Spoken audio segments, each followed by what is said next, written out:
inside for Alba. Alba will still get the score. It's farewell. He tapped into a legend and probably rugby league immortality. That's not a try, that's a miracle.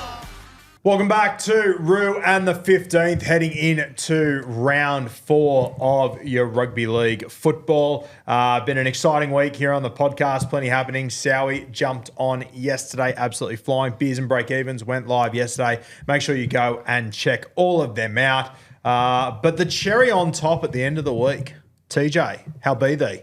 Pretty good. Busy weekend up in Coffs Harbour with the Oztag stuff, but still got my rugby league fix. Still saw some great games. Was lucky enough to watch the Tigers versus Souths with a few Tigers fans, and obviously it was heartbreak in the end. But yeah, footy keeps delivering. There's little bits of like subtle content each week that just makes me smile that I enjoy, and probably my favourite one last week was when there was young femalias coming up to you asking for photos at the Oztag. Yeah, you weren't the only niche as shit. You weren't the only one that was surprised by that. Yeah. The share count substantially higher. You look than like you're others. having an awful time, by the way. Yeah, it was tough, but I live for tough footy. Yeah, so no doubt. made the It best looked of tough. Looked really hard up there as golf. Catmandu, lovely of you to join us. How are you? Oh, it's a pleasure to be here. I love this show. Sorry that I missed the last couple, but good to be back in the hot seat. She's back. How good. Unreal to see. You've graced us with Beers and Break Evens and Roo on the 15th in the same week. I'm spoiling you guys. Did soccer, did it finish? What happened? Well, the Women's Asian Cup has rounded out. Yes, it's all done. I don't know if you saw it, but the Matildas made it to the final. Didn't 1-0. win. I know. But how good was Brian Totter's little shout out to Mary Fowler with that?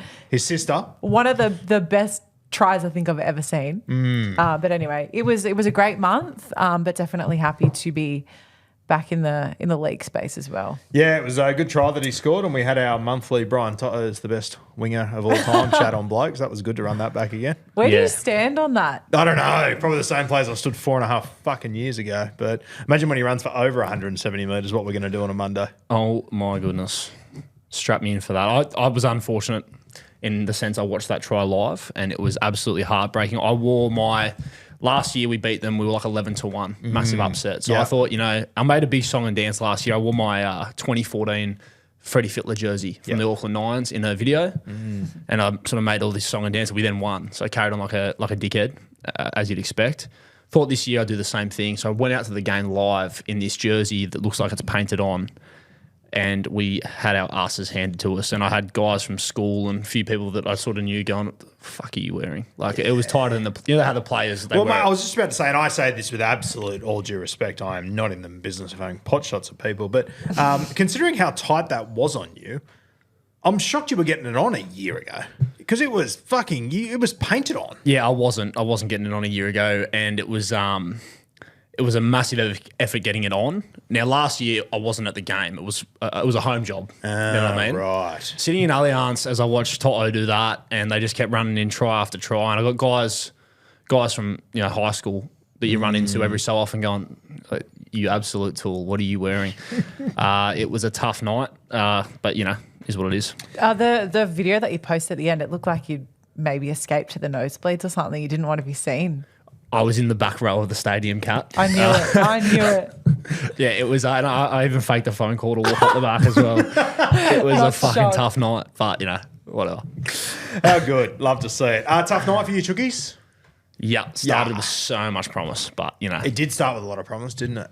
Yeah, I said to the boys, I think Toya might be on for a double. I thought there was good value in that. So when he crossed over within like 3 seconds, I was sort of looking around going, I could be Gus Gould. And then, that was the only moment of joy we had for the night. So yeah, obviously one moment of joy I had out of that game, which I'm sure as much pain as you're in, as much as you were probably struggling to breathe out there, the Cleary banana kick. Yes. I thought Sowie put it best on our podcast this morning. He said, that's pants off and enjoy yourself time of football. And I thought, Sowie, you've nailed it. See, again, like the image of Sowie with his pants off, he's still got the headgear on though. Yeah, without a doubt. No doubt about it whatsoever. But yeah, it was a pretty sick kick. And, I think all the rugby league purists out there, everyone always makes a comparison to Joey. And it's hard not to. And then he pulls that shit out and you go, well, here we go again. Yeah, I felt a bit sorry for Kelma Tuolungi later in the week, and he went for the banana option as well. And the name Joey wasn't mentioned in the same sentence, unfortunately. For Wasn't poor the old same Kelma. outcome for Kelma, unfortunately. No, it wasn't. We decided on the Take the Two podcast this week that Kelma he's had the kicking license taken off him. Yeah, suspended for at least 3 months, I think. Yeah. Might have to get his L's again under Moses. Hurts. Good guy to learn from. Yeah, could do a lot Could worse. be worse. All right. Guys, the Broncos have been in the news. I don't know if you guys have heard during the last 10 fucking days. What happened? I don't know, a change of rooms maybe, or the assistant coach, he resigned this week. This is what happens to clubs that don't have any success. Yes. They won a grand final 4 games ago. That's right. I forgot. Fucking insane, this whole thing. I am so sick of talking about the Broncos in general, but we have got one more here, Ben Te'o, who I really like. I've always been a big fan of. I don't know what to make of anything out of Brisbane. I'm not within the 4 walls there. I don't know. You hear this, you hear that. Yeah, I think there's a lot of New South Wales media that obviously have an agenda against the Broncos. I think there's a lot of people who are associated with the Broncos who have an agenda against the Broncos. Sometimes I think the Broncos have an agenda against the fucking Broncos. I can't work it out. What do you make of this? So Friday night, as I sort of got that jersey off and regained circulation in my arms, I was watching the game. Broncos were down 14-0. They fight their way back. I was absolutely bathing in it. I thought this will be a nice little bow on this little period. We can just all shut the fuck up for a while. Yep. Got till Monday at like 10 o'clock, I think, before sort of all the whispers start sort of circulating around. I don't know. It's crazy that an assistant coach can resign like that, and it actually is an objectively big deal or a big story. Yep. And I'm just fucking over it. I just don't care anymore. It should be more of a. But I've said before, I find it so funny because there's obviously something doing there, right? Like where there's smoke, there is fire. The age-old saying. It's just funny because they're the premiers. Like, there's not really a heap that anyone can say or do. Like, it just sort of is what it is, especially since they just beat Melbourne in Melbourne, having been down 14-0. Yeah. You know what else I think is wild about this Ben Te'o situation is that, all the talk, Madge is too hard on them, Madge is this, Madge is that. Maybe he is. I don't know. But it got a result. So shut the fuck up. Yes. Like, you sign Madge on a 3 or 4 year deal hoping to win a comp by the end of it. You won it on the doorstep. Like, fantastic. He gets the results. Ben Te'o's resigned. He's been through this as a player and a coach and seen that it works both times, but he's also seen where it goes, which is my only concern heading into the future for the Bronx. Yeah, I mean, and without knowing, obviously no one really knows the details of it in terms of the intricacies, but it sounds like he got knocked back to go and coach some Maroons. I would assume that could still be a possibility that he goes in and joins camp there. Yep. He's shown that he's a great coach. In terms of especially the defence side of things. He's had some success now, so he's not going to be short on people knocking on his door. So I think, whether it's just because they've had a falling out or whatever, they've won 2 comps together, one as a player, one as a coach, or as a coaching staff now. So I'm sure he'll be fine, Ben. Yeah, he'll be fine. Seems to be a good guy. It's just, it is just another interesting chapter in this Broncos fucking shit fight that I don't know when it's going to end. Might end with them winning another comp and then we can bag the shit out of them. Imagine they get back to back as like all this shitstorm just goes on.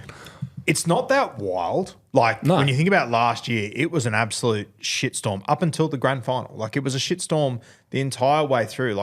Half time it was a shitstorm. Yeah. Until it's not going to ran get over harder 12 than what they people. did last year. That's the reality of it. So I don't know. Fuck it. Congratulations, your Roosters. They get to play in South's home ground in 2027. Yeah, It's good to see. it is exciting. Yeah, be the visiting team for a change. I'm actually pro this, shockingly. Shockingly. I know there are a lot of Roosters fans that are sort of like, oh, fucking, There's a lot of Roosters fans? Well, yes. I think we actually came 3rd or 4th last year for home fan attendance. So do your own research on that one. You're counting limbs over there in Bondi. Yeah, it must be. Continue. But look, I think if it means that game, Roosters versus South, is going to be held there twice a year, I'm okay with it. And also, realistically, Homebush has nothing to fucking do with South Sydney. Yes. It correct. never made sense. The Homebush Hares. Yeah, It is so refreshing to hear logic from a rooster about this. It is logic though, isn't it? When you think about it, it'll be great for the rivalry. There'll be more noise. Not that it needed any more noise. It's pretty good as it is, but You like other codes, right? Yes. In the Italian, in the Serie A, the You're a derby, big Serie A guy. big Italian, One of the biggest Serie A it's guys on record. Italian league. But the Derby della Madonnina is AC Milan and Inter Milan, and they have a shared stadium, and the city erupts. And I think it only adds to the drama of the derby, and like I think it, to your point, makes it so much more exciting that the home ground means something to both sides, and therefore like that essence of home side advantage kind of disappears, and it just becomes a really tough challenge for both sides. I love the banter and all that. The other day, South fans got a little bit upset about visiting team. I'm like, your fullback calls it Trellians. Yeah, it's a fair Give and point. take, shut the fuck up. It's mad. I thought the visiting team thing was hilarious. Even my father-in-law, who's the most one-eyed Bunnies fan of all time, pissed himself laughing at it. I thought it was hectic. I think it's going to be a fill-up too, because I think we're going to see them return serve at that first home game that they have against the 100%. Chooks, which will just be fucking hilarious. But can one of you fill me in on how we ended up with a South's home ground at Homebush? Like, how did that come about? Well, mate, I think back then it was just a money deal. Right. Realistically, it just made the most financial sense for the South Sydney Rabbitohs. They kind of got themselves trapped at that point. I think when they made that deal as well, long time ago, they weren't travelling overly well, so I think they sort of had to make those decisions. That's completely off the dome, but they've been out there for a long fucking time, and I just think it's good for rugby league to be coming back. And honestly, if you told me tomorrow that not another game of rugby league would ever be played at Homebush, cool. Yeah, I I'm think completely fucking okay with that. there's probably 3 or 4 games a year that could sell it out. Yep. Like properly sell it out and fill it. And I think when it is filled, it's mad. Like obviously you got the argument. I don't know if anyone's ever sat in Far North Queensland at the stadium out there in terms of the shit seats, but they are shit seats. Whereas at this new stadium in terms Why of the Allianz, fuck have you been there? What have you gone there for? watched the Blues break the drought in 2014. Was out there to watch South break the drought in 2014. No, sorry. I mean North Queensland. Didn't you say you've been? Sorry, metaphorically North Queensland. As Gotcha, in fucking, right, okay. You know, up Fuck in, you kids with your lingos, Yeah. mate. I'm just Well, trying mate. to keep. I'm just white knuckling and holding the fuck on. That's all right. You're doing a good job. And you know, like in the nosebleeds at ANZ, Gotcha. I'll put it that way for you. You with me? Yeah, I'm with you now. It's just dog shit, and Good to it's see you making just some fucking sense occasionally. rare. But you know, at Allianz with the new stadium, and the old stadium was pretty good like this too. There isn't a bad seat. No. Yes. You can see the game, that you can feel everything. So yeah, I'm more than okay with it. And I know people might try and be like, oh, you're not a real Roosters fan, but like fuck, it's still our home ground every game except for when we play them. If it's their home game, you know what I mean? And that's just like funny because it's Yeah. like banter, rivalry. I'm here for it. That's what rugby league's built on. I have very rarely gone out to Homebush and felt like I had a good seat. Yeah, I mean, we normally used to back in the day. We'd go for the grand final. Yep. And we'd go for dead ball seats. Yep. And they were pretty good in terms of relative to everything else. But obviously, My thought process was they're pretty good considering I think the halfway seats are shit too. Like Yeah. Beck's like their South Sydney seats are on about the 30-metre line. I'm still so far away. I can't Yeah. see anything. You go to SFS, you go to Combank. Combank is awesome for Combank's footy. So unreal. good. Yeah. It's obviously Suncorp's fantastic, but yeah, I've got even we were at the grand final last year, Kat. Atmosphere was good, but you're just so far away from the ground. It's, Like having done so during finals last year, the Yeah. week before that, I was in Brisbane when they beat Penrith. Yeah. And it was arguably more exciting just because Suncorp, the way that it is no bad seat. Yeah. You're in and around it, like everybody's getting amongst it with a core. You just feel so far away from everything. Yes. Yeah. Yeah. Big fan. It's tough. Anything else you want to touch on that? not really. I just think that it's a shame. Have you guys noticed with the new stadium? So you mentioned Combank before and this new one. They've obviously adjusted that there's some sort of shape they run now where they build it quite high. Yes. They've changed the way they build it. Yeah. It's a shame they weren't across that when the fucking Olympics happened and they could have just built that like that. Yes, yeah. know Well, what I mean? I think the other thing that you need to give credit to Homebush as well. Like it wasn't built for rugby league. That's right. As well. That's the other thing. But anyway, Jake Trbojevic.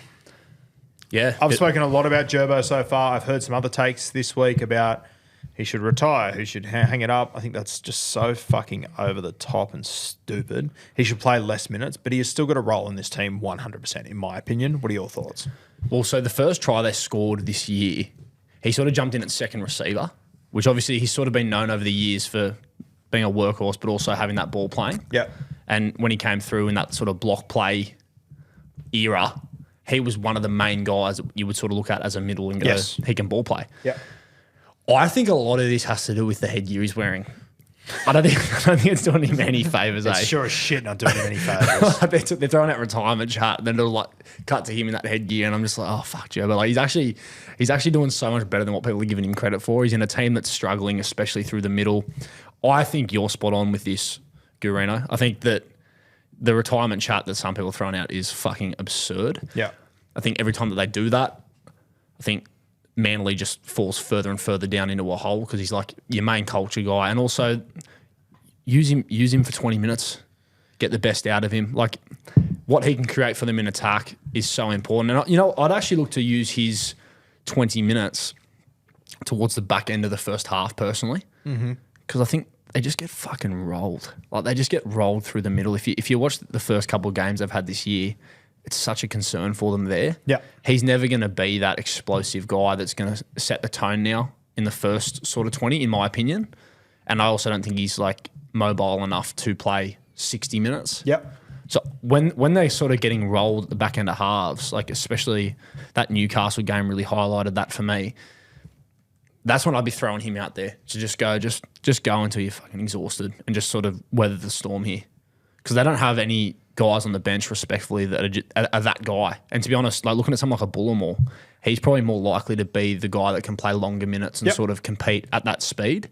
So, yeah, it'll be interesting to see how this evolves over the next few weeks, especially we've spoken about their coach being under pressure, like whether he makes a call on Jake, regardless of where it sits in that realm we just spoke about, or if he's not there in 2 months and it's a new guy's decision. It's a pretty ballsy call to have to make as your first massive decision to make as the new coach of Manly. Drop a Trebojevic brother, or drastically reduce his minutes. Mate, I don't even think it's a big call. No, I really fucking don't. Logically, it makes sense. Like, but I haven't spoken or seen anyone that disagrees with he should be playing less minutes. Like, like at this point, he is doing Jake a disservice. Like, even, Tom came out and defended his brother today, which I back 100%. But even the way that Tommy described it and how he finished talking about how, like, it is up to his decision whether he plays on or not. It's like, well, you're even 1 foot in, 1 foot out already, realistically. That's my concern. You've got Jake Trebojevic, who's a fantastic leader. I don't think anyone would question that. And if you are questioning that, you're a moron. That at the start of the year, they went, Tom can be the captain. yeah, From the first step, the optics have been fucking weird the entire time. And, even to the point, like, I know he's not a world beater or anything, but I think he's a decent footballer. Like, they let, like, Jazz Tavanga go. I'm just like, let him be the lock. Let him tackle his fucking dick off and let Jake play. Opening 20 minutes, last 20 minutes of the first half, play 30 minutes altogether and just give us impact. Like, not that it's the be-all and end-all, but, like, you've also got the sample size. He literally just won a State of Origin series doing exactly that. Madge, who is so well known for being the hardest trainer, huge expectations, all this sort of shit, made the decision, I need him in the team just as a leader. yes. Madge, the one you're all telling me runs everyone out of town, trains everyone too hard, he's fucking expectations too high, injures everyone. He thought, nah, I need a true leader in here, and it's Jake. He's got a role to play. The role isn't 60 fucking minutes, though. It's crazy. Yeah, it's a really interesting point you just made there before about his younger brother being chosen as captain, and yet they're still playing Jake for captain minutes. Like this whole thing would make a lot more sense if they'd gone with Jake as captain, and this is their way of trying to justify him being as captain. But even if they had, like you just said, like when he was the captain in Origin, he played fuck all minutes. Yeah, it's not like as a captain. Yeah, and this is what annoys me. It's sort of the chat around him, and I've had some people respond to me as if I'm saying like Jake's being selfish. Like, Jake's not choosing the minutes he plays. That's the coach's fucking job. You make those decisions. You make those calls. And I just, you've already got Takiaho out. You got Nathan Brown out this week. I just can't figure out what in the fuck they're doing over there. And I hope they've had 2 weeks to prepare, 2 weeks to think about it. I hope Jurbo plays less minutes this week. And if he does, I will compliment Manly. I'll back Seabold 100% because it's the right decision. But yeah, I don't understand how they went through an entire another preseason. How he comes into this year, he's got a contract for next year that he hasn't taken up, but he's 100% sweet and he's on top of the world. He's wearing this fucking enormous headgear that he looks like a fucking superhero in. The headgear is doing him no favors. It's just insane, the whole fucking thing. Yeah. I think that it's more about, and even from the HIA point of view, these minutes are fucking absurd. If that's the concern, yeah. What are we doing here? Like, you put him out there in a fucking 1980s headgear. Like, it's so bad. Like, I really struggled to get my head around it. And once again, if you wanted him to stay for another year and you felt he was up to it, why wouldn't you make him the captain? Yeah. Why would you go with Tom, who, by the way, also signed a 1-year deal? So it's not like Tom was, I'm here for the next 10 years, I'm all fucking in. He signed a 1-year deal. Like, the optics are just awful.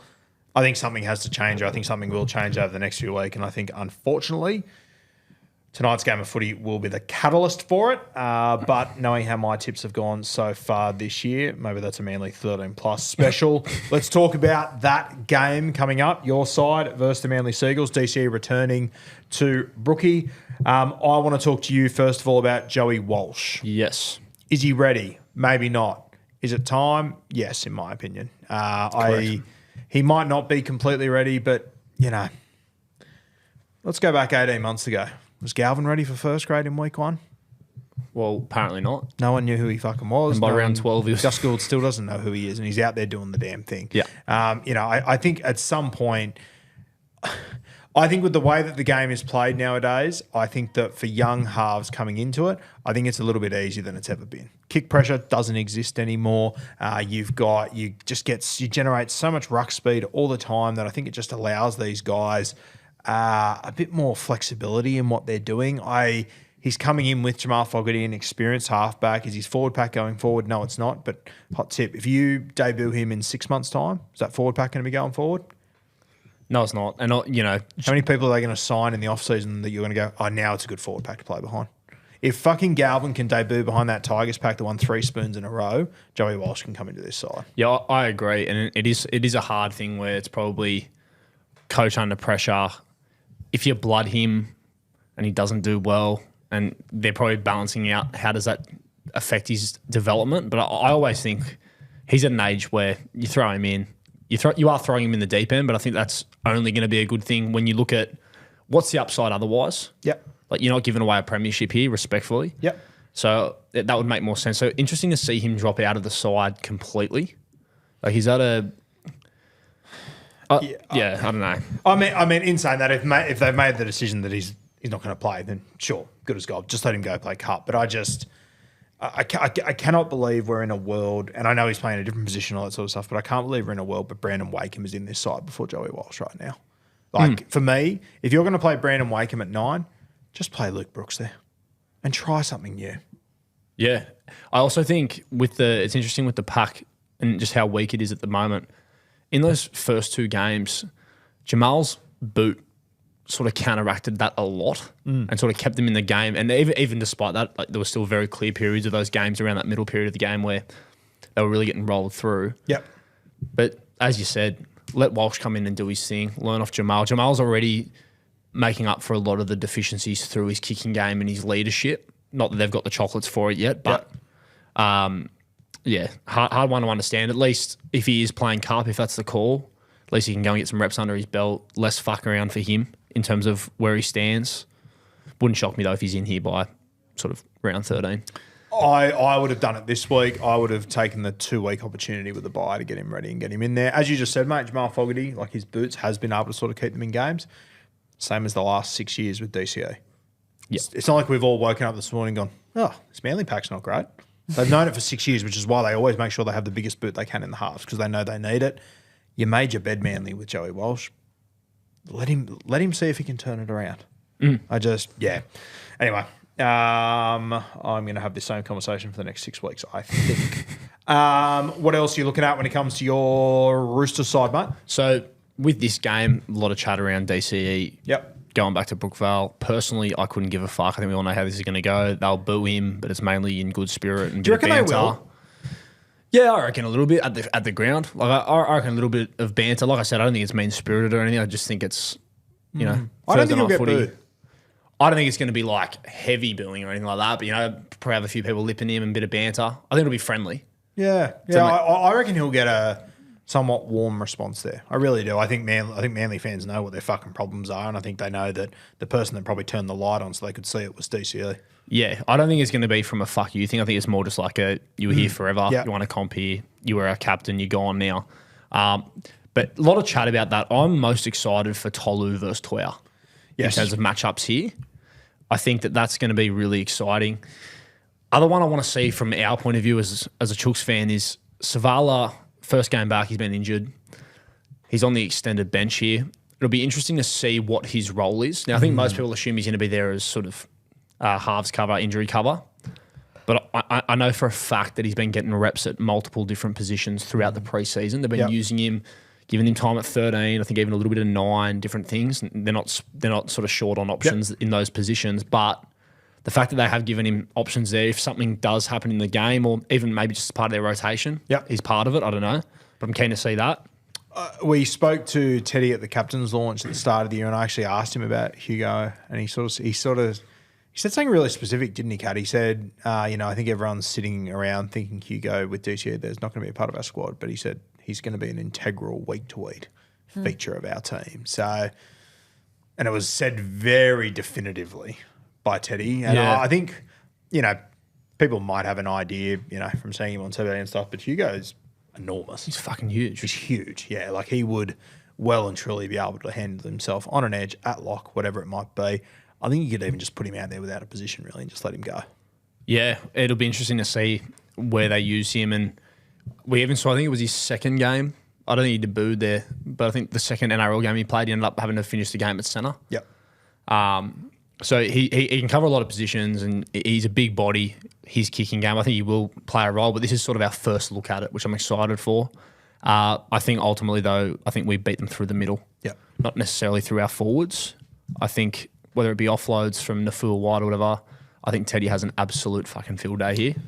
Yep, I'm with you on that. I think Teddy has a huge day. I'm bringing him in as super coach and chucking the vice captain on him in this game. I think he goes fucking enormous. I also think, mate, the argument against the Roosters is everyone that's played Penrith the week after they've been flat as attack, which I think is fair. I think the Roosters know, hey, win this, we got 2 weeks off. Yeah, it's an important game win. Before bye is very important.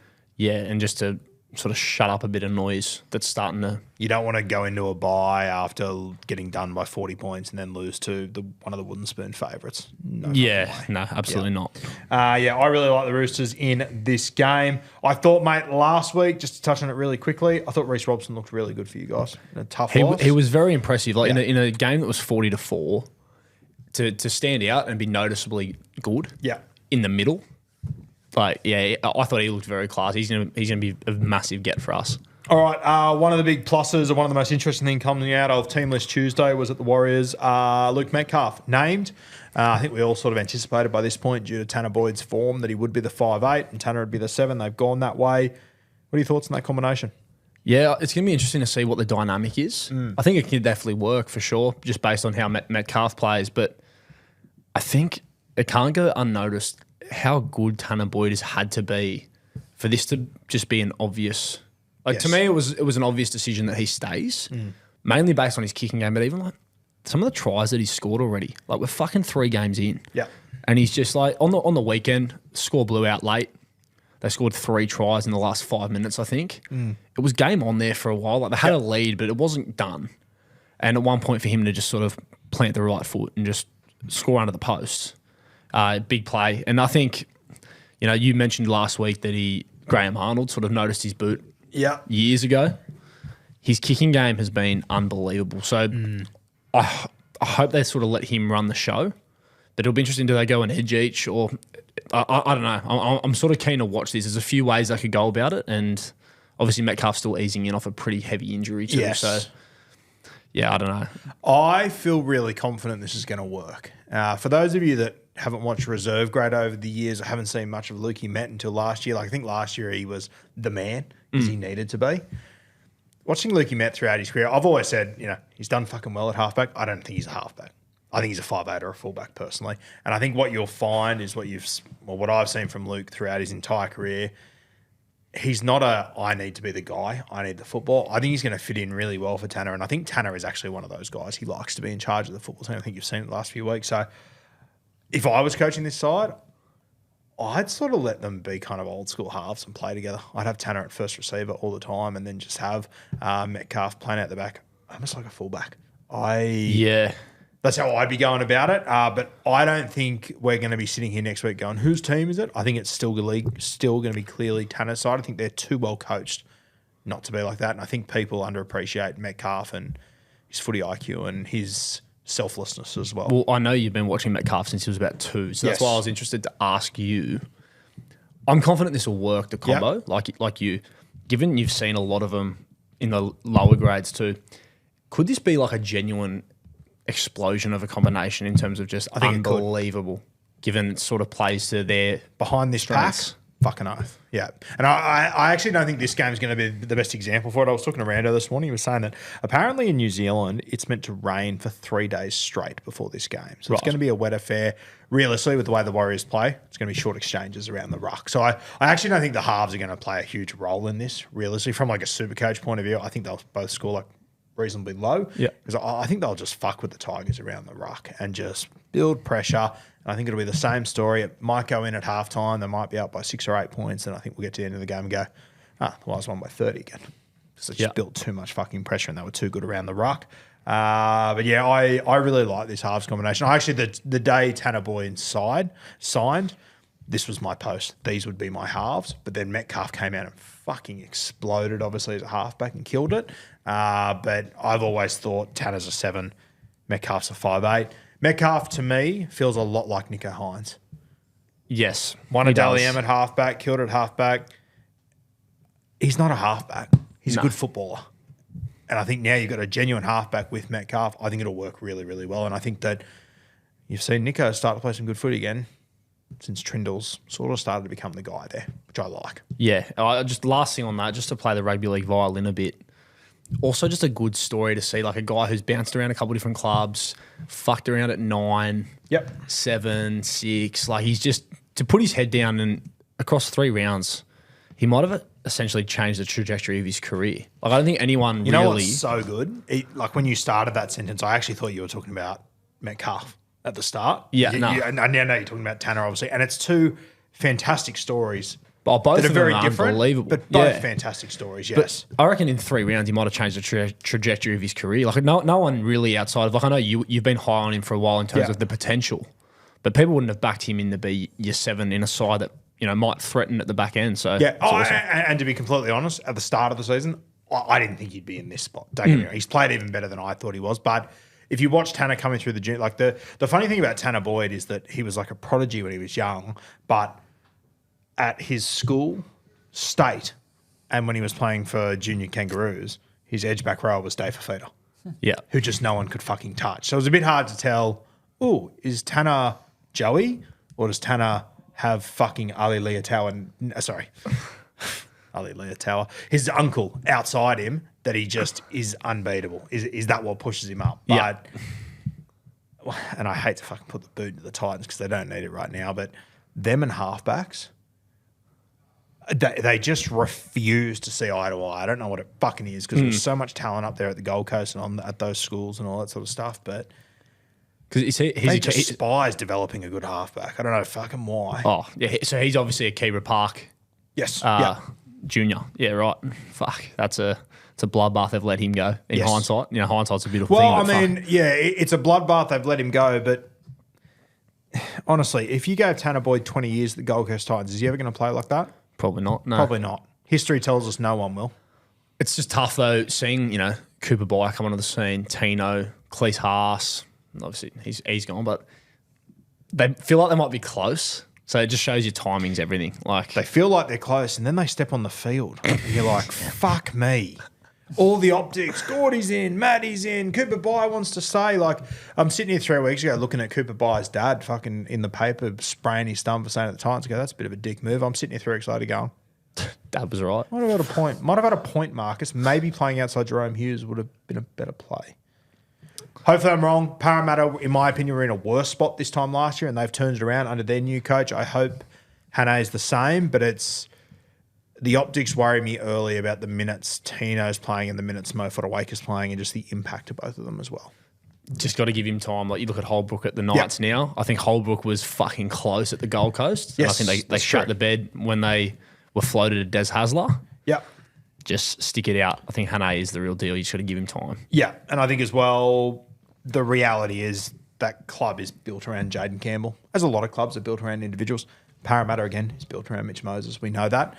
JC's been back for one game. He looked unreal, by the way, too. Yes, he Everyone did. else had a bit of a shit fight. But, yeah, just give him time. I said it on Bloke this week, mate. If they don't beat the Dragons this week, I've done this on every show I'm on this week. Tell me when to stop when you think if they don't beat the Dragons this week, tell me when to stop which team they're going to beat. Broncos round 5, Parramatta round 6, Warriors round 7, Bayern round 8. They'll get some bickies there. Yeah, I think round so. 9 Raiders, round 10 Roosters, round 11's Knights, but they will have KP and Sharp and Dill Brown back by then. I don't think they'd need them respectfully at the moment, Okay. based on the two sides. Yeah. Round 12 they've got Manly. Oh yeah, round 12. You hope so. It's still at Brookvale Oval. It's still not a sure fucking thing. Is that origin-y though? Like, is there a chance that they're turboless? Yeah, it's round 12. So yes, it might be. They might be turboless. Yes. Fuck, imagine going 0-12, man. Off the What back are of you predicting against the Dragons? I've tipped Titans to win against the Dragons, but Really? it's so Fuck tough. knows. I don't know. I don't know what to expect. These teams don't know what to expect. this guy, yeah, because Dragons actually for the last 2 weeks have looked really good for little patches, and then And then they lose dreadful it. in yeah, other patches. and then you blink and they're fucking lost by 20 something, Yeah. and you're just like, oh, Yeah. But you could argue that the Titans have had some moments like that too, and then they just like lose it. Yeah, I don't know what it is about the 6:15 time slot that makes guys act like they've never met each other before, but it's consistently happening week after week. And these two are I think this is the perfect way. This is our last 6:15 game. It's the perfect way to bow out. yeah, they have been poo slingers traditionally. I mean, the Titans did lead for the majority against the Dolphins Yep. last week, and then they fumbled that bag. But the next week, Dolphins came out. I didn't think the Dolphins were going to do what they did to the Sharks. So No, neither did I. I think if the Titans sort of put it together, they're a chance. I would lean towards the Dragons at the moment, just based on quality of opposition they've gone up against and the way they've held themselves for the most part. Yep. My only concern is I put a lot of, and I agree with you. I think they've held up fucking their paws most weeks. Yeah, I think a lot of it's been the Couchmans. Both of them are out. it's true. It's a massive blow. Huge concern for me. That almost takes back everything I've thought about the Dragons the last few weeks, and I'm sort of all at sea again. You got Ryan coming off the bench playing like 65 minutes, Toby playing like 50. It's such a big hole to fill. It is a massive hole to fill. I just think, with Gutho, I still think they're a chance, but it's a shame that both the boys are out, and they're going to be without Ryan for a fucking fair while. Gutho might have some sore fingers as well. Oh, that was crazy. You ever dislocated a finger? No, I haven't. I've dislocated a toe. Oh, mate, I've dislocated. But when I see footy players out there that Gutho's just like, help, I'm just like, man, I dislocated a fucking finger. I dislocated like 3 fingers once. In one Oh, that moment. story's insane. It's fucked how'd up. you do it? I was playing touch. Apparently, it's very common. I was playing touch, and I dove to get someone, and I hit the back of their foot, just whiplashed all my fingers out. It was the most etched thing ever for me, who's a fucking coward. But mate, it took me like the way that these guys just go and then they just go back to playing NRL. So messed up. Fucking insane. It's probably like the most, in terms of an injury that looks so much worse than apparently it is, in terms of you can get back to it pretty quick. I remember when I was playing footy at Waverley, we were playing Joey's like the next week, and someone sent through that their captain had compound fractured his thumb. Like saw the photo, full bone and everything. We're like, fuck, how good he'll be out. They're like, no, he played out the game with it. His fucking bone sticking out. They're like, it's fine. They just like sorted it after the game. I'm like, the way that people can fuck fingers up and just get straight back to it, like, yeah, it's crazy. I'm not one of those people. No, me neither. Guarantee you Was that career ending for you? Well, I never had a career to start with, but it definitely didn't help the career. Rattled the shit out of me. So, yeah, that was Mr. Evans picked me up and was like, ugh. Oh, this is at school. Yeah, it was like at lunchtime. Oh shit. Yeah, got out of period 5 and 6. Did you play it Later. off? Did you play it off or? Fuck no, mate. that finger, and that finger came out there, and they were all sitting below. It was disgusting. It was rank. But then, like, I tell that story to people like I've been to war and back, and then I see Gutho do the same thing, and he's like, "Can you fix this so I can take the next hit up?" And I'm like, "Holy shit!" But the thing that wigs me out, then I know a couple of people, obviously one of them being Brian Fletcher, where their fingers are permanently fucked, and I'm like, how do you know the difference? Where one of our uncles, his finger is permanently fucked because they thought it was dislocated, but it was a ligament, and they tried to relocate it, and now it's all Well, crooked. to be honest, I never put my toe back. Oh, really? It's got a slight lean. Yeah, right. It wasn't as dramatic as your story. I literally, like, it was the ultimate stubbing of the toe, and I hit the corner of a dresser in between two toes, and it like shifted one of my toes a little. I sound like I've got demented feet. It's not that bad. It just hurt. Oh, Yeah. Anyway. But anyway, me and Brian You Fletcher, can't I find guess. those feet in the Roo crew, by the way. Okay? Don't fucking bother. Only Rue's knees is what you can find. Of course. I fractured my neck once, but we'll just finish on that and move on. It's not my story, you'll hear. That's right. All right. Do you want to talk about the Cowboys and the Storm? Yeah, I fear awfully here for the Cowboys. Like I know they got their first win on the board over the weekend in one of the great poo slingers. Storm coming off a disappointing loss where they should have absolutely won, up 14-0 at halftime. Watching that game, I actually wrote it live. I was like, fuck, like they've done so well here. This game has been such an arm wrestle. To be going in a halftime at 14-0, like Brisbane must be sitting there going, what the fuck? Like just a couple moments, especially like on the stroke of halftime there when Sewell went over. To be up 14-0 is unbelievable. There's a world they win this by 30. There's a world this game finishes at 14-0. Yep. Like it's a crazy lead to have built. And then they fucking lost. So I think they're going to come out and absolutely pound the Cowboys into the rugby league core of the earth. And I worry that there's a chance that they might have a new coach, unfortunately, for round 5. I think he's brought himself a few weeks with the win last week. He shouldn't have, but I think he has. Has he? Like, I think so. Because what I was going to ask you, and I was interested to hear what you have to say, like, they beat the Titans. Yeah. Okay, like, well done. If they get pounded this week, they got the Dragons next week. Yep.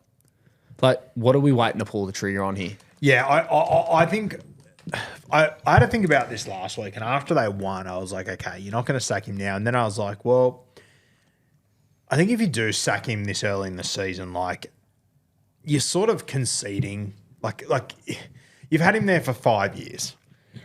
Is this sample size of losing 2 games? Are they going to pull the trigger after that? That's my only sort of logic that I agree with. I would have moved him on after round 2. The fact that they beat the Titans in round 3, I couldn't give less fucks about it. Couldn't care less. I don't give them a hope in hell to beat the Melbourne Storm. I've never looked at $1.19 and thought there's value there, but I cannot see a world where, and clip this up later when it happens, but I cannot see it happening. I think Melbourne, and I think as you said, circumstantial after what's happened to Melbourne last week. They don't play 2 bad games in a row.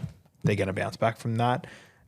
But yeah, I'm not convinced they will sack him after this game. I reckon, look, I find something so dribbly about when coaches are under pressure and we sort of talk about the value of one game, right? Yeah. Like we just agree the Titans win means fuck all.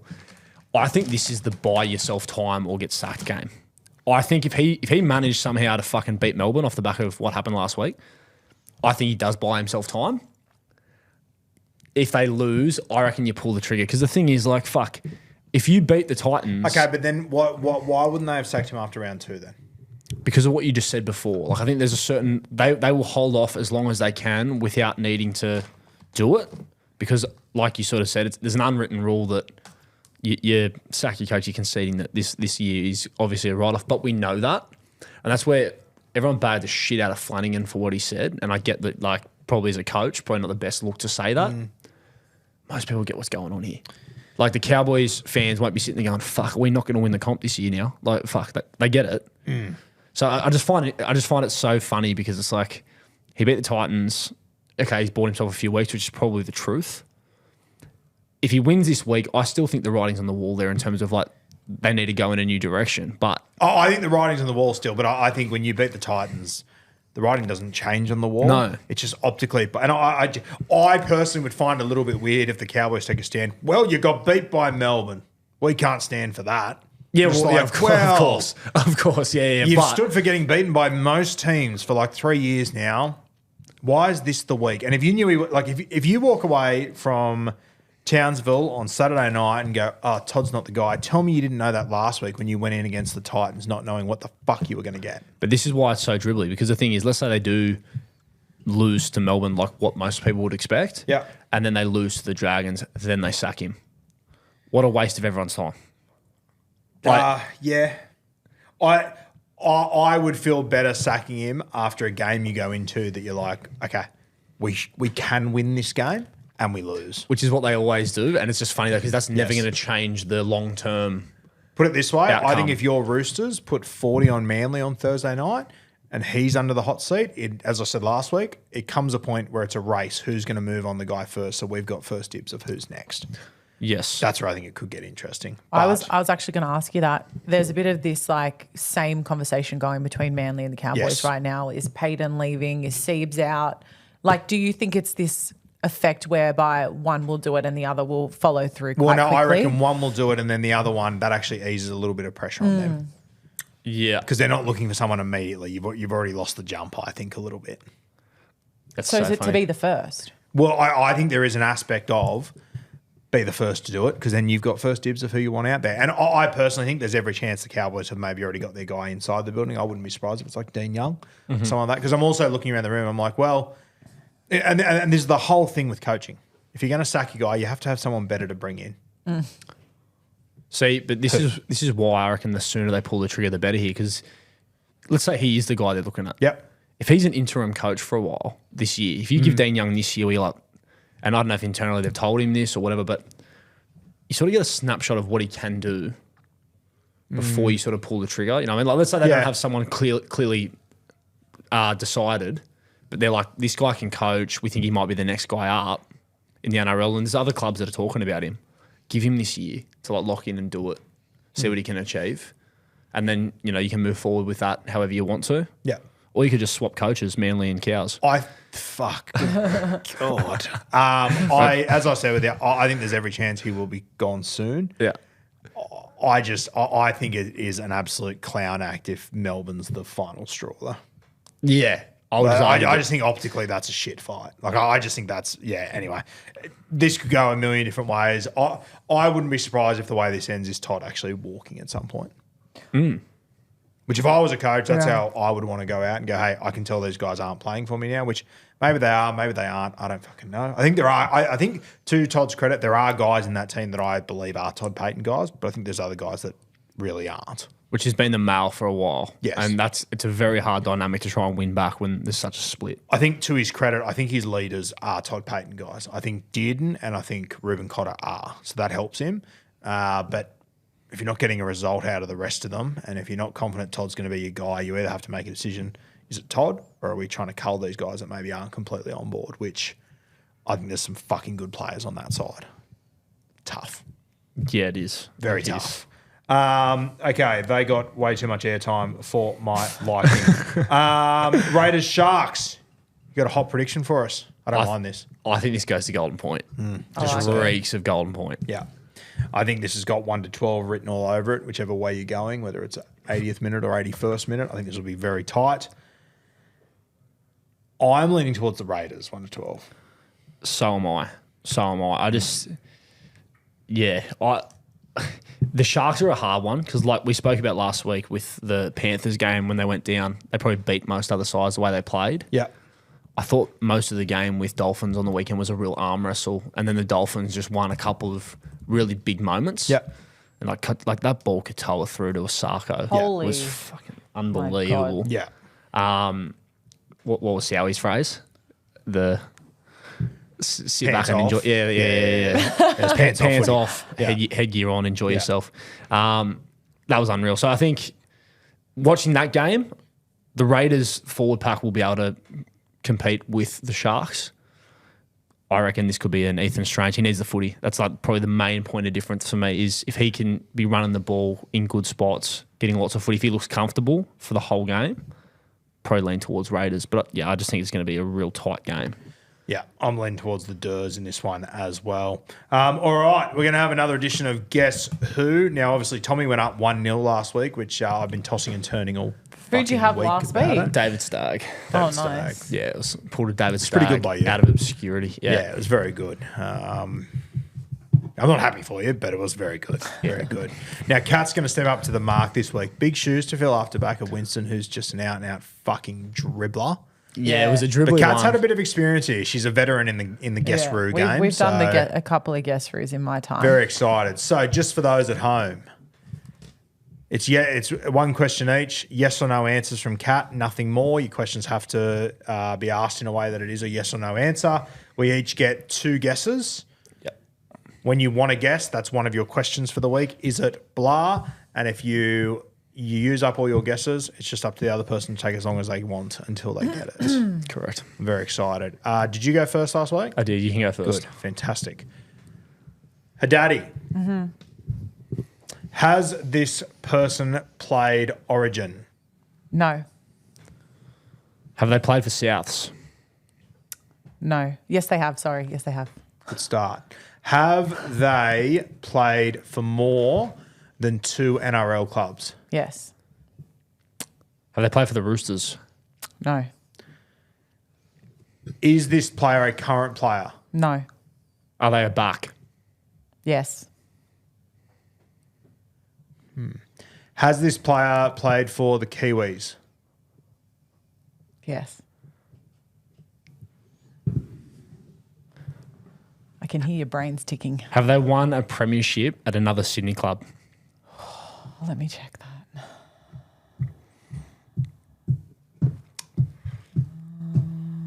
So far we have got a South Sydney player who has played for the Kiwis. Kiwis. Obviously hasn't played Origin. What else? Is a back? Was that the word you used? Yeah. Just a back? Sweet. Okay. The answer to winning an NRL premiership is no. Okay. Okay. So played for Souths. Is it my question? Yeah, it's your question. Okay.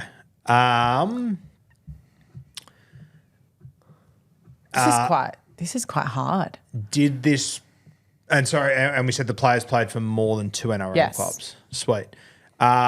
Did this player play more than 150 games for the South Sydney Rabbitohs? No. Have they been retired for more than 5 years? Yes. Okay. Good question. I like that. Okay. You're really on a team at the end of the day. And you said didn't win a premiership for another club. Okay. I'm going to ask,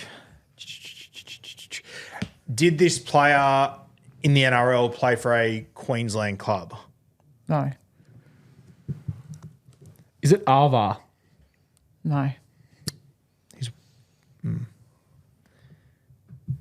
Can't remember if he played for the Kiwis or not, but I was like, just fire it early. Fire it. Yeah. Let it No, go. I like the guesses. That's good. Yeah. I think I'm going to hold some guesses for a little bit. Have you got any names that are coming to mind? Not really yet. Okay. I'm still sort of feeling myself out here. Yeah, the Kiwis thing's like throwing me a bit, I'm not going to lie. Yeah. So a back played. Was this player a halfback, 5'8", or fullback? Mostly. There's not an easy answer to that because one of the positions you mentioned was a position he played, but he was known for another position. Okay, so the one of those positions wasn't his main position. No. Okay. Has he played for a team outside of Sydney? Technically, yes. Well, that's a mindfuck. Yeah. So we're talking Canberra, Dragons, Newcastle. Can I clarify something for you? Yes, go. In terms of NRL clubs, Yeah. all within New South Wales. All within New South Yeah. Wales. Oh, so he's played some like Yeah, he's Cup or done something. done a bit of time elsewhere. Yes. Okay. Is Canberra within New South Wales? No, Good. but it's not a Canberra team. What's your question? My question. So I'm thinking, she's thinking, South Sydney, Newcastle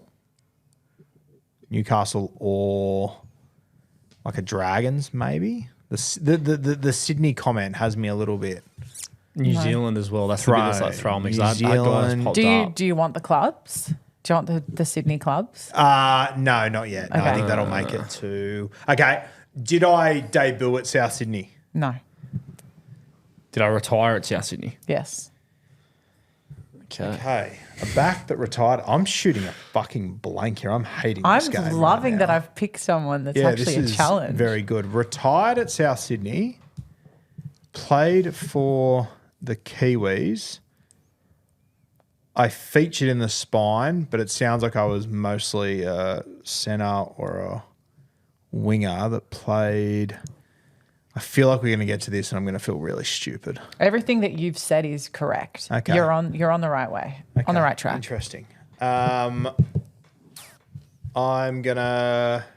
No, he didn't play for the Kiwis. All right. Was I mostly a centre? Yes. Okay.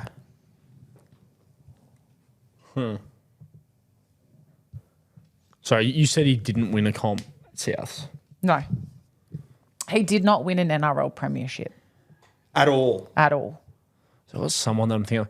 You said before, Kat, that he's played in the spine position, but he wasn't known for it. Yeah. Are we talking like a handful of games there? Or are we talking like a proper stint there? Let me evaluate that one for you. I am shooting a massive blank here. I've got nowhere fast. I'm sort of scanning, thinking of South Sydney sides. Oh, I think you know it. this feels like a weird player for you to pick, though. But Really? See, I've got someone, but I don't think he is it played your guess or mine? No, I've already used one, so I've got to be real Whose careful. turn is it? I think it's it's your- I think it's your turn. 'Cause My I turn? just asked Okay, you. I'm gonna have a guess. Is it Nigel Vangana? Yes. Yes, fuck you, man. I'm back. Fucking hell. Kids back. I don't like Wasn't to- that impressive, to be fair. That's We had a such lot of drop guesses ball. That's there. really bad that we've missed that. Yeah. That should I not know, have taken. but That should not have taken. I also like that you didn't expect I didn't me. think you'd go that. Yeah, I thought about him earlier, but I'm like, that's a weird pick from Kat. That's such a drop ball for Why did you me. go him? To be honest, I looked at a list of people and decided this was the best. Like, it wasn't straightforward, and I like that. Yeah, okay. Like, not having won a premiership, he's played for quite a few clubs. He was part of Tri Nations. Like, it's interesting. That's a really good one because it was like it felt complex in it, but then you said it and I was like, fuck. Yes. That was a really good pick. Very good player, Nigel Vangana. Do you remember much of him? Like, Yeah, do little, you remember little bits the and pieces. proper day? Like, fucking, when he was at Canterbury. Yeah, I remember he the was Dogs days. Unbelievable. I remember the dog. I've seen a lot of tape on the Dogs days. And then he'd get picked to play for the Kiwis and they'd chuck him in at 5'8" against Lockie and he'd hold his own. Like, Well, he won Dally M Centre. yes, like of he was the year twice. as part of that South Sydney rebuild as well. He was a fucking good player, Nigel Vangana. Kat, well done. Thanks, Yeah, guys. very, very good. Very impressed. That was sensational. Best on round. I'm 1-1 glad, for I'm those glad I playing at home. actually provided a bit of a challenge for you because back in the Guess Roo days, he got through like two things and he'd know who it was. Yeah, we got some weird ones. Yeah. That was He got ambushed last week. It was a tough one as well. yeah, yeah, that was tough going. 1-1. Yes. I'm glad to be back. It's good to see. We know you're a rugby league dreamer. Yep. You dream with the absolute best of them. I do. Talk to me. What are you thinking this week? So this week, Don't be afraid to dream too. Yeah. are you talking in terms of upsets or Yeah. You're the dreamer, mate. You take it away. Look, few things I'm looking at here, and you know, there's a little bit of realism sprinkled in because I didn't have the best week last week, 3 from 8. Don't look it up. I did exactly the same. Did ya? Yeah. Fuck. So Warriors versus Tigers. I think this will be a close game. I'm not confident in. I've tipped the Warriors personally. It's probably what I call more of a back to start job. So if you're looking Big at the head start. It's like a 14 point or something. Yeah, so I It's think for the Tigers, the head start there's pretty good. I think this could be a close game. I think they'll hold their own to some extent. I do think the Wars win though, so that's not a full on upset. Dogs versus Knights, same thing. Probably more of a back to start job. Pretty interesting matchup, being the greatest defensive team in the comp with some pretty mid attack, and they're going up against a pretty dynamic Knights side, but Trey Mooney-less. The only thing that I think will make Huge this, loss, yeah. yeah, it is. I'm not convinced Fletcher Sharp's going to play too. I just wonder if the 3 p.m. time slot did a weather check as well. It's sunny. I think this game could end up being closer than what we think. I just think the Dogs' defense will be too good. Yeah, that's the. But I think this could be poo-slingy, low scoring potentially. I'll tell you what I want to see in this game.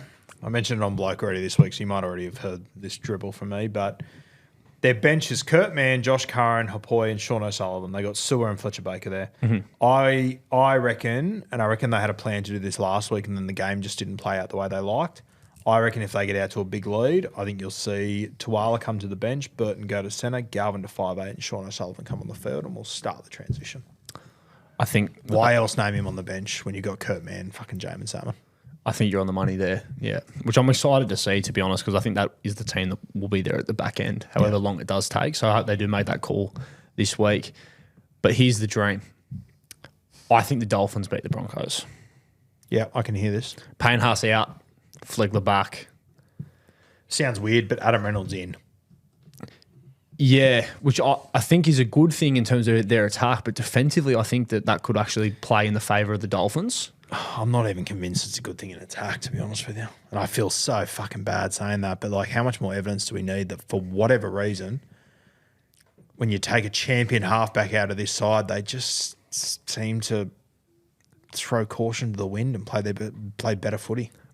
Yeah, it's interesting that Magic pulled the trigger on that in round 3. Because like we saw last year, when they needed to win a premiership, they just fucked off their halves, essentially. Which is crazy. Yeah. Wasn't their choice. They were forced into it and it worked out. Yeah. Is it also a testament to how good Ben Hunt is, though? Yeah, Big 100% time, it big is. time. But it's also like, as I said it on Bloke this week, like, I've never seen Adam Reynolds not gel with someone. Yeah. And I can't believe, like, he's had a sample size now, he's had a preseason, and they still don't look like they're at their best. I will say this as well. Yes, they won against the Melbourne Storm without him. Incredible victory. Like, obviously got their ass handed in round 1 from memory against Penrith. Like, Reece Walsh still came up with what I believe would have been 2 or 3 tries just against any other team in the competition. So I don't think it's been as bad as it seems, but like, if they lose this game with Adam Reynolds back in there and Reece Walsh doesn't fire, you could just say Payne Haas wasn't there, but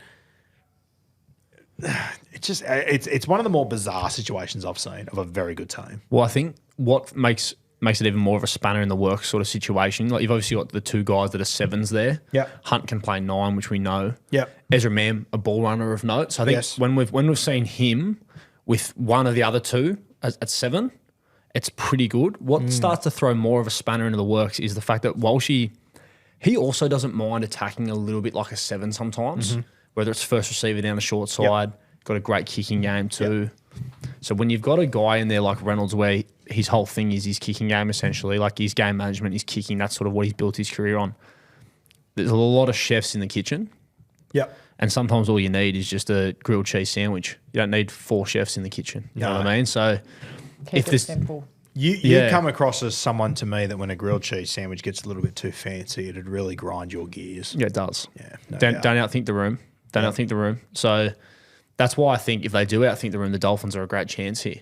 Because Dolphins, they showed it last week against the Sharks. Like, they got a few chefs that can cook. Yep. But they just put the 7 on the back of one of the main chefs, the sous chef, if you will, the rugby league sous chef, and they let him do his thing and fucking they bet a great side. So yeah, I'm tipping the Dolphins. I think there's a lot of value in the Dolphins, and I think if you're someone looking to have a little punt, I honestly wouldn't. I think if they win, they could win 13 plus here. Yeah, the dream of the week is Dolphins to get the dub. So It is the dream of the week, isn't it? Yeah. Where do you sit on, and this is completely off topic, but I know you love this stuff, and Kat, I want your thoughts as well. Where on the power rankings, where does the dream sit in the favourites box? I've always felt like it doesn't quite Oh, fit that's a good in. question. What do you mean in terms of? The I what? just feel like it's the odd one out. I feel like it's sort of. I feel like when I was a kid, Dream wasn't a part of it. It was a late addition. Oh, we're talking chocolate favourites. We're talking What do you think we were favourites talking boxes, about? favourites. Oh, I wasn't yeah, sure. Yeah. No. My Where mum did- went where to- did the my mum went to Dolphins- Greyhounds. What else would we be talking about on this My show? mum went to mate? Greyhounds also. The fuck? Rogue. Yeah, so rogue.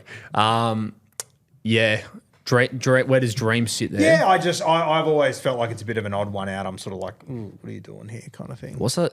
The one with like the black and red and yellow Morrow. Zorro's the or something. Morrow. A The Zorro. Yeah, Morrow. that one. Morrow. I'll take Morrows are better than The Mars poor bars. man's Mars bar, as they say. They're better than Mars Yeah, but I bars. think it's one of those ones where when you see it, you go, oh, but that's actually all They're right. so lit. And Yeah. they're, because I love a Milky Way, they're kind of like a crossover between a Mars bar and a All right, Milky tell you what, Way. Milky Ways used to get a run in my household. They were unbelievable. But yeah, probably I'm a big dairy milk guy. Just your meat and potatoes. Just your flat stick, normal. Yeah, or a cherry ripe. Cherry ripe. when it Cherry, comes to the- oh, we can share a celebrations box because you're not eating anything that I want. Well, I got a hot steak for you. Hot steak? I'm a big Turkish Delight guy. Turkish They go delight. good. They're very underrated, the Turkish Delight. If you dip your hand into one, what's the first thing you're happy to take? What's your first draft pick? Cherry ripe. Cherry ripe. Wow. Yeah. I know. You know who else loves a cherry ripe? Mal Durkin. Really? Frosts a cherry ripe. Fucking sicko. Cat, what would you go for? Do you want me to read the starting lineup for you? yeah, go. All right, lining up at fullback, Caramilk on the Stings, Twirl and Caramello. We got Crunchy and Dairy Milk lining up in the centres. Cherry Ripe with a wild selection at 5'8". Picnic in the halves, leading the side around. Boost, another one that came later into the team, in the front row with Old Gold. If you pick Old Gold, you're looking for a new job tomorrow. Morrow at hooker and then Turkish Delight looking the scrum there. Who are we taking? Named yourself at 13. Yeah. Yeah, I'm sticking with my cherry ripe there.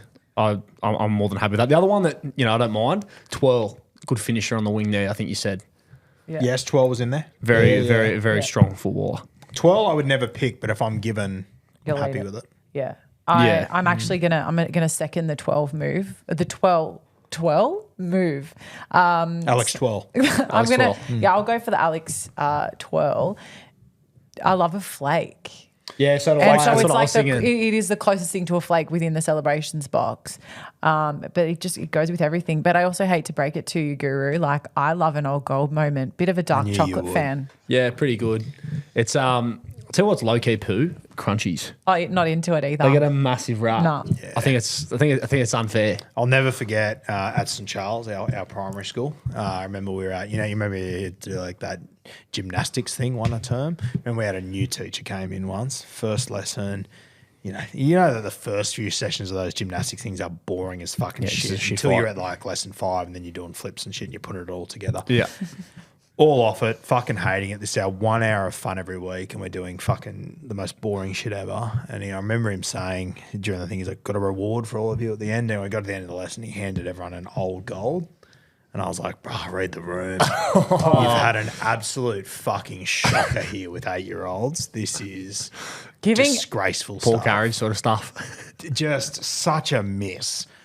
Kat, as much as you No. like them, you'd have to admit, as an 8-year-old. 30 children, 8 years old. He's 30 Old Golds. That's ludicrous behavior. Like, that is clearly, like, if anything, a plain dairy milk situation. Oh, because you're not going to offend anyone. Like No. it would have rattled him getting 30 Old Golds, getting 30 chocolates handed back by a Also, group of 8-year-olds. when it's in the same aisle as a Freddo Frog, what are you doing? I think as well, like, it should probably be part of, like, Woolworths and Coles policy that if you serve someone that shows up with 30 Old Golds, you'd be like, you sure?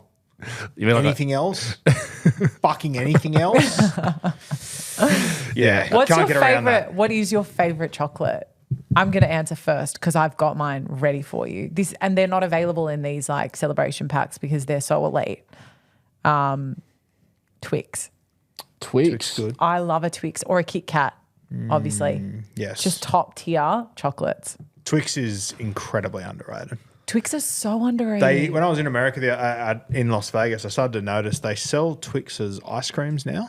over I've there. had Yeah. them. You can Yeah. get them here too. Oh, you can I've you? bought them Yeah, and I right. ate the whole packet in a very short period of time. My favorite chocolate. It's only available at a certain time of the year, which people don't realize. Easter related. Yeah, and we're in that time of the year right now. Yeah, Easter chocolate is weirdly better. No, not So Easter yum. chocolate. No, but what is it? The cream egg. Oh, yeah. I don't like them. Fucking elite. Serial killer. Too Unreal. Absolutely unreal.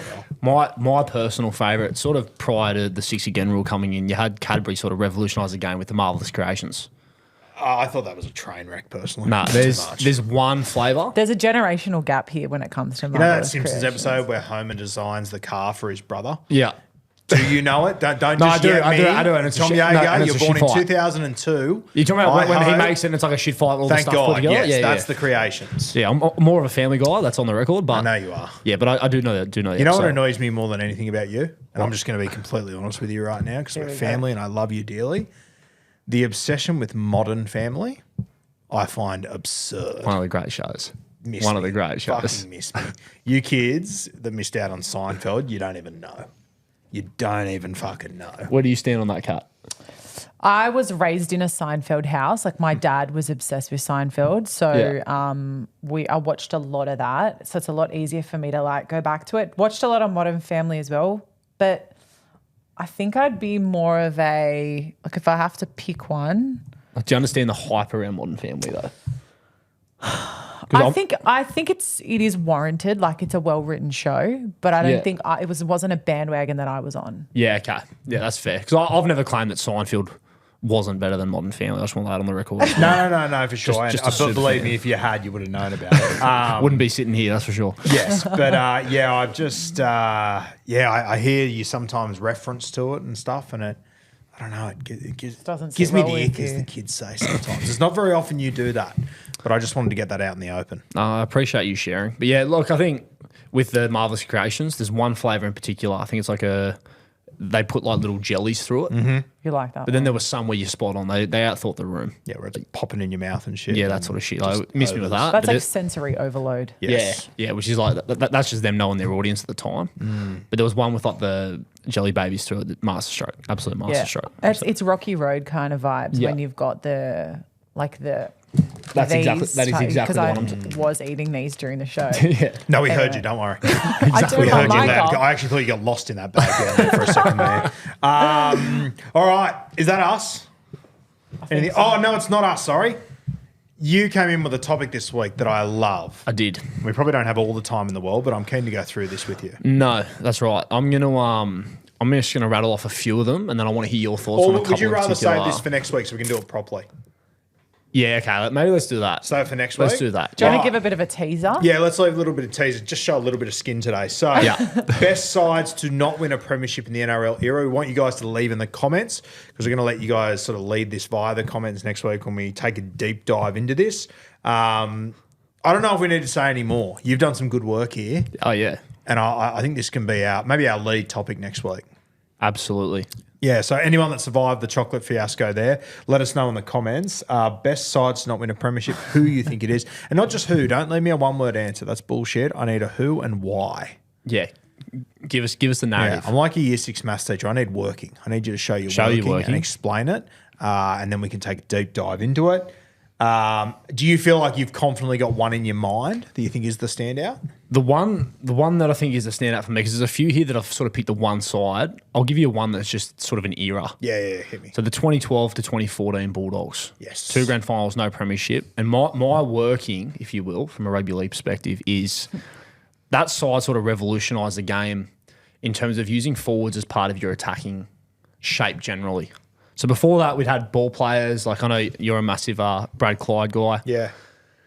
Guys who, it was a string on their bow, but you weren't building attacking systems around it. That Bulldog side sort of built an attacking system with two very respectfully, a couple of very vanilla halves between Hodkinson, Reynolds, and Chris Keating, I believe it was. Yes. At a certain point in time, 2012, look it up. Those guys played off the back of a forward pack filled with guys like James Graham, Pritchard, Cassiano. Dogzilla. Yeah, Dogzilla. Greg Eastwood, heard of him. But those guys who could dig into the line, big ball running, ball playing forwards that could tip onto themselves, dig in, play out the back. You sprinkle in a little bit of Ben Barber, and the world's your oyster. So they're probably one of mine that I'm like absolutely devastated that they did not get one premiership. I think it's really interesting that when you look at like the 05 Tigers, for example, they're sort of credited with changing the game.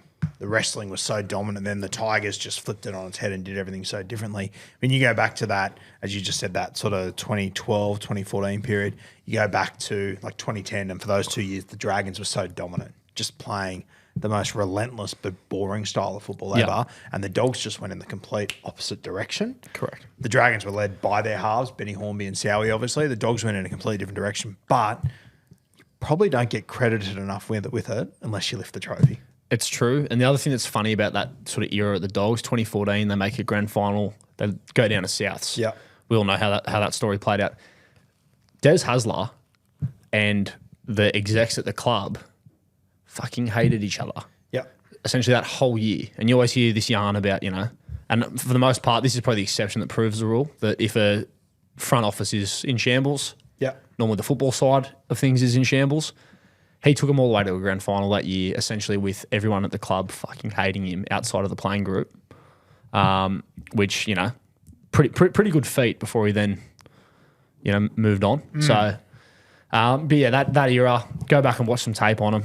Phenomenal football. James Graham's sort of known for his toughness. He's actually next door. But he's ball Probably playing. hear him if you listen carefully. Yeah, if he is listening, James, your ball playing goes unnoticed, and I love you. So Yeah, rough to be obviously known for your toughness and your ball playing, and you're not the toughest or the best ball player in the hallway. yeah, Brutal. Yeah, third. Let's be honest. Yeah. Fourth. Sorry. Yeah, fourth. Missed the podium, big dog. Hey? Unlucky. Missed the podium, Yeah, Jimbo. that's right. you guys have done well to clean up second and third, though. I was talking about Charlie White. Not to be fucked with. All right. Leave in the comments your best teams to never win a premiership. We can get stuck into those. And you know what? I'd like to open it up as well. I think you automatically go, well, who lost the grand finals? It doesn't even have to be those teams. No. It can be teams that just didn't win a comp that year for whatever reason. There's a number of them we can go through from the history of the game.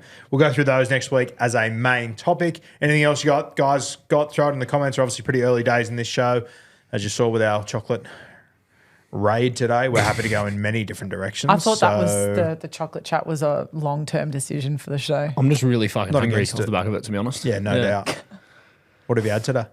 What have I eaten today? Yeah. I had a salmon bagel, which was niche. And then this morning was yeah. like very bodybuildery. I went buoy with it, like a lot of like protein, like Bro, coconut water, bro meal type tuna and vibes. rice, like a fucking boring stuff. But You do strike me as a tuna and rice kind of guy. when I need to be, cat, but I play a lot of football from a food perspective. So sometimes you just need to really bring it back in and Greek yogurt and tuna your way out of trouble. So I drove past Ogalo the other day. did you? Kensington, just kept the eye out, see if you were there.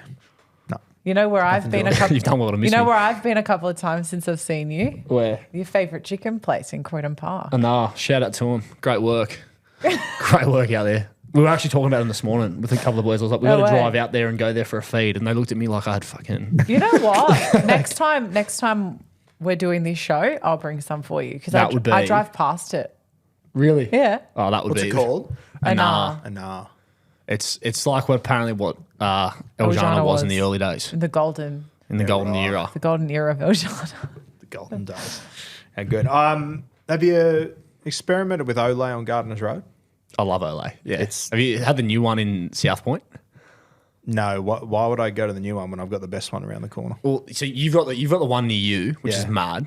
There's the one on the main road there in Maddo. Yes. They've opened one up like fucking 2 meters down the road in that South Point as well. In Hillsdale Shopping Centre. Yeah. There's an Olay in Hillsdale Shopping Centre. Yeah. You know that was one of my first ever jobs, chicken shop at Hillsdale Shopping Centre? Fuck No off. way. You worked at. Oh, I thought you worked at Olay. No. Oh. No, I would have loved it. You know the Olay around the corner from me, the one on Gardeners Road? Yeah. They got robbed once.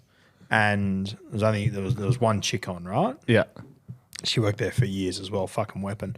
They came in, held her at gunpoint or whatever. Like it was pretty fucking, it was full on anyway. For money, I assume, not cheap. Yeah, for money. No, yeah. for Well, the- no, for this was chicken. also like in the 2000s, 2010. So cash was king still. Yeah, right. So she was in there, she had all the cash, and she made a fucking fantastic decision. They came around to get the cash out of the till. She grabbed the chili, threw it in his eyes, so he was blinded.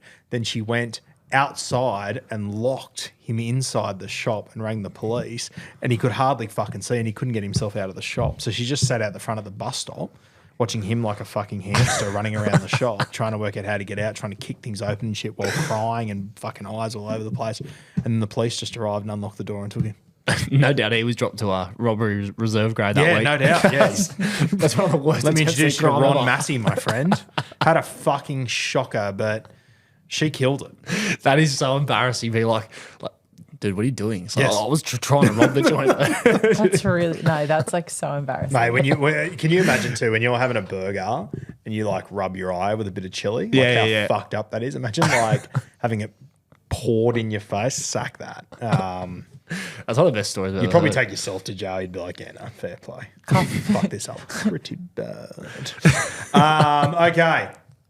That'll do us. That's us. That'll do us. You got training to get to? I do. BU? No, Waverley College. Ah, College of Knowledge. Yeah. Still got that statue of me down there? Huh? No, I burnt it down last week. of course you did. There's a new one now with longer hair.